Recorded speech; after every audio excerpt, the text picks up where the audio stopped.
Merci d'être au rendez-vous de ce soir. Mesdames et messieurs, bonsoir. Tout de suite les titres de ce 19h.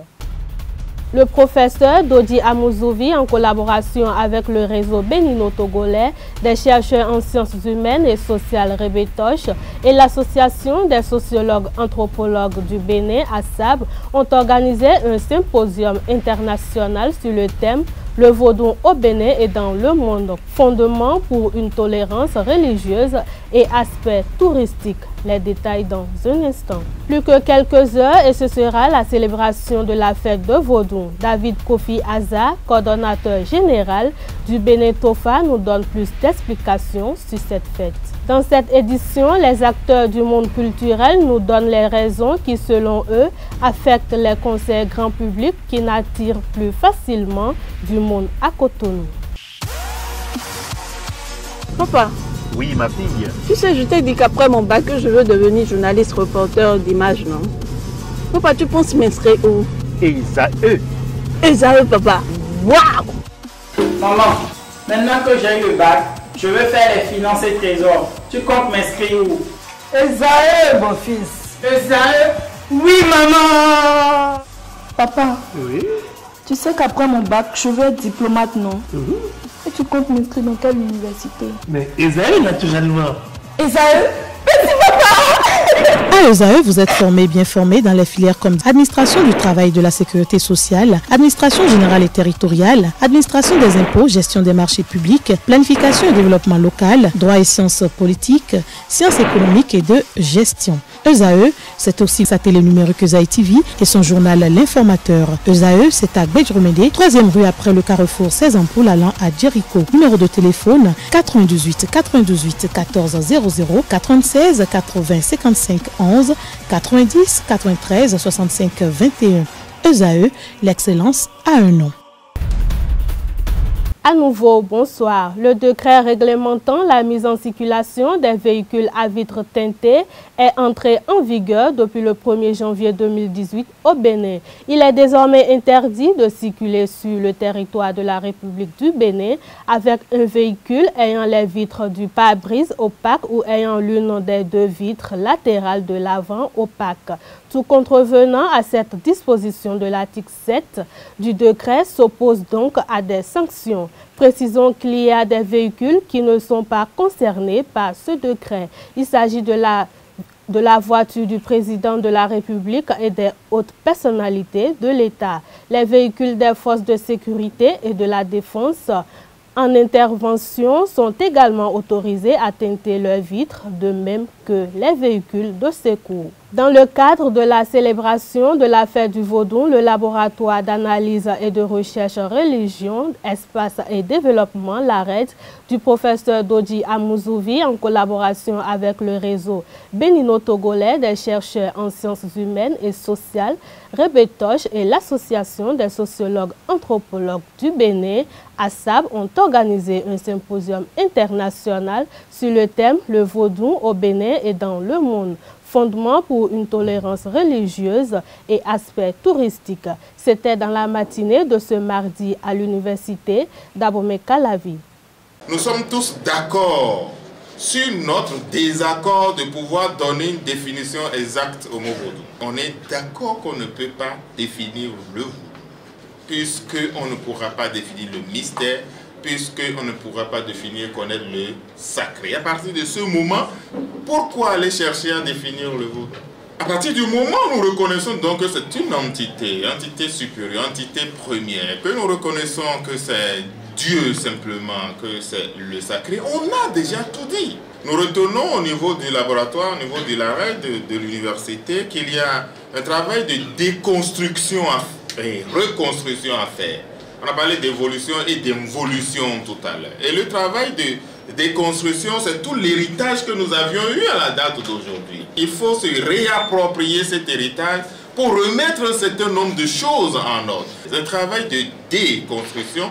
Et cette déconstruction, elle est d'abord mentale. Ensuite, elle est conceptuelle, elle est conventionnelle, elle est méthodologique. Une fois que nous avons fait ce travail, et c'est un travail à la fois des sachants, mais c'est aussi un travail des universitaires, nous pourrions offrir au monde ce que nous avons de plus beau, ce que nous avons de plus cher, ce que nous avons de plus profond dans le vaudou. Et ce travail, il reste entier à faire. Et c'est aussi ce travail qui appelle l'idée de la chair du vaudou, qui appelle l'idée des enseignements universitaires, qui appelle l'idée de la catéchèse du vaudou. Et nous travaillons au niveau de la RAID sur ce que nous finirons par appeler la doctrine sociale du vaudou. Pour le moment, nous sommes en train d'aller vers la morale sociale du vaudou. Nous rentrons dans chaque initiation et nous sortons simplement les principes de vie, les interdits de vie que nous avons reçus dans la chrétienté. Il n'y a que dans chaque initiation, dans chaque couvent, dans chaque processus d'éducation dans la religion du vaudou, un ensemble de principes qu'on enseigne, de vertus qu'on enseigne, de valeurs qu'on enseigne. Et nous allons commencer par documenter cela. Pour nous, le vaudou n'est pas une religion. En tout cas, on l'arrête. Le vaudou est le sacre. Le vaudou est Dieu. Pour celui qui l'accepte comme tel. À partir de ce moment, le vaudou génère une culture. Le vaudou génère une religion. Le vaudou génère un art de vivre. Mais si nous confondons le vaudou à la culture, à l'art de vivre et à la religion, on aura tout mélangé, on aura fait un amalgame les plus crasses qui soit. Donc, séparons les choses. Et regardons de près la culture générée par le vaudou, entraînée par le vaudou, à l'intérieur duquel le vaudou s'exprime. Et à partir de ce moment, nous verrons tout ce qui est vendable dans cette culture-là. Le mode vestimentaire, l'art culinaire, l'architecture, la teinture, les bas-reliefs, la restauration, toute l'industrie touristique qui peut être supportée par la culture générée par le vaudou. C'est pour ça qu'il n'y a pas d'art vaudou. Il y a l'art du vaudou. Il n'y a pas de culture vaudou, il y a la culture du vaudou. S'il vient en tant que touriste, nous n'allons pas lui ouvrir les portes de la sacralité pour $2 ou pour 2 €. Donc il y a aussi un travail à faire sur nous-mêmes, qui sommes les dépositaires du vaudou. Pour que pour un rien, n'importe qui se présente à la première heure, nous lui fassons sauter des étapes. Nous allons le mettre en présence de forces même qui risquent de le perturber. Parce qu'il n'aurait pas subi les initiations qu'il faut. Nous avons initié, à partir de cette année au LARED, des séances mensuelles où tous les sachants, tous ceux qui ont quelque chose à dire de différentes religions viennent. Parce qu'on a dit, la tolérance ne démarre que lorsque je connais l'autre. Mais si je ne le connais pas, c'est l'ignorance qui prime. Et dès qu'il y a ignorance, il y a intolérance. Et nous essayons de nous découvrir mutuellement. Le laboratoire offre ces installations pour ce genre de rencontre qu'on appelle dialogue interreligieux, qui est un point pour moi capital afin que nous nous découvrions pour voir transversalité, point commun, interface, qu'est-ce que nous pouvons prendre de l'autre, qu'est-ce que nous pouvons laisser à l'autre. Nous sommes à quelques heures de la célébration de la fête des religions endogènes. Initiée depuis 1992 au Bénin sous le régime du président Nicéphore Dieudonné Soglo, cette fête met en scène le patrimoine culturel et cultuel béninois. Mais beaucoup de personnes ne scènent pas la nuance entre le Fa et les divinités. David Kofi Aza, coordonnateur général du Bénin Tofa, explique la différence. Suivons-le pour plus d'explications. Le Tofa n'est pas assujetti à une divinité. Il n'y a aucune divinité qui chapeaute le Tofa. Le Tofa est au-delà des divinités. Toutes les divinités sont sous le Fa. C'est pour ça que le Fa est appelé en matière de panégyrique Domakonu Hunde. C'est-à-dire quand il dit, aucune divinité ne peut dire le contraire. Et sa volonté s'impose à toutes les divinités. C'est ça le Fa. Et il faut également comprendre que toutes les divinités gravitent tout autour du Fa. Et avant qu'un vaudou ne soit installé, il faut forcément qu'un signe du Fa soit en bas. À travers les manifestations de n'importe quelle divinité, il y a la main du Fa derrière. Toutes les divinités. Donc, le Tofa est libre de ses révélations et le Fa en général aussi est libre de ses révélations et n'est assujetti à aucune divinité. Restons toujours avec Kofi Aza pour savoir, en dehors des recommandations générales issues de TOFA 2018, ce que chaque citoyen doit faire à son niveau pour passer une année paisible et prospère. Je vais demander à tous citoyens, ceux qui n'ont pas le FA, même si vous n'y croyez pas, ceux qui n'ont pas le FA n'ont qu'à se faire initier au FA, et ceux qui ont le FA n'ont qu'à laver leur FA. Parce que généralement, on ne sait jamais sur qui ça tombe. Ça peut tomber sur n'importe qui. Même s'ils ne veulent pas, je leur conseille aussi de consulter le FA quand on va rentrer dans la nouvelle année, de consulter le FA pour savoir comment l'année sera pour chacun. Et il prendra les dispositions nécessaires. Les concerts grand public n'attirent plus facilement du monde à Cotonou. L'accès gratuit à des événements musicaux n'en garantit plus le succès.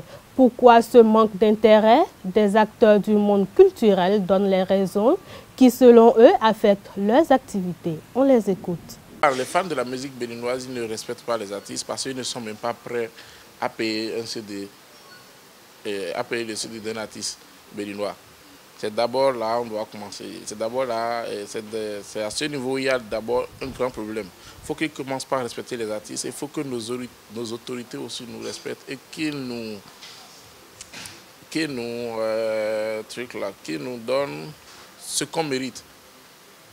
Et notre mérite, le mérite d'un artiste, de lui rendre hommage.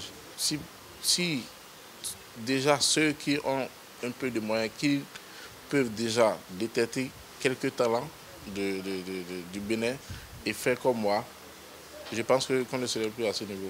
Ce phénomène est spécial au Bénin. Je crois que les gens ont l'habitude de dire que le Bénin n'a pas la culture des spectacles. Disons, le Bénin est un pays spécial et particulier.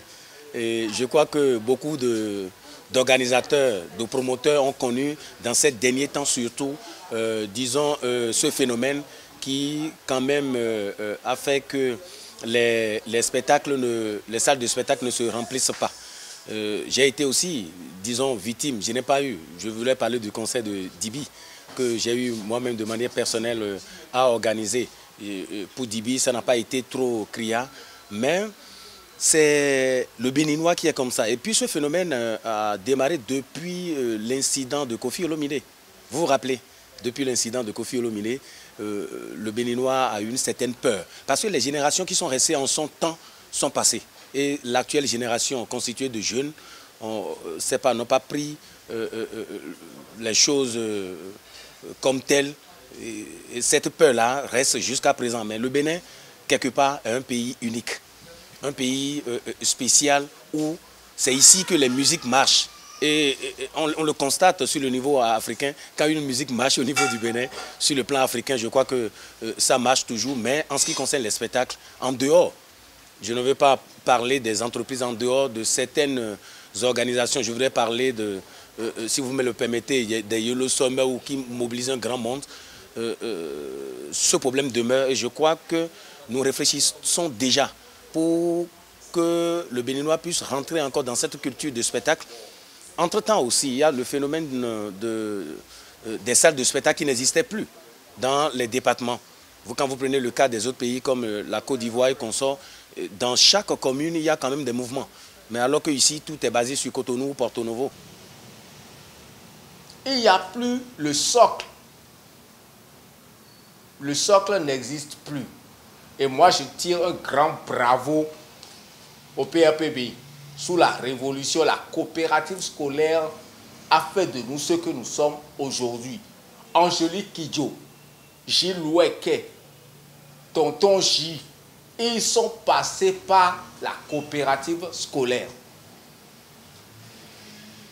Ça nous a valu ce que ça nous vaut aujourd'hui. Alors, aujourd'hui, on assiste à quoi? Allez, on sort de sa douche et on entre en studio. On dit, je suis devenu artiste. Nous avons des princes en pagaille, nous avons des rois en pagaille, nous avons des stars en pagaille à gogo. Mais, dommage, beaucoup d'élus, d'appeler peu d'élus. Moi, je prends seulement le cas de ce qu'on nous a servi. J'ai suivi le plateau de l'ORTB pour les fêtes de fin d'année. J'ai été écœuré.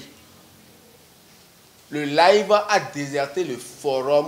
À une semaine du démarrage du 23e championnat d'Afrique des Nations de handball masculin Gabon 2018, la sélection nigériane a posé ses valises à Cotonou. Ce séjour sur la terre béninoise leur permettra d'apporter les dernières touches avant de s'envoler pour Libreville. Selon le calendrier, l'équipe va livrer une double confrontation face à une sélection de la Ligue du Sud de handball du Bénin. La manche aller se jouera demain mercredi 10 janvier et puis le retour aura lieu le dimanche prochain.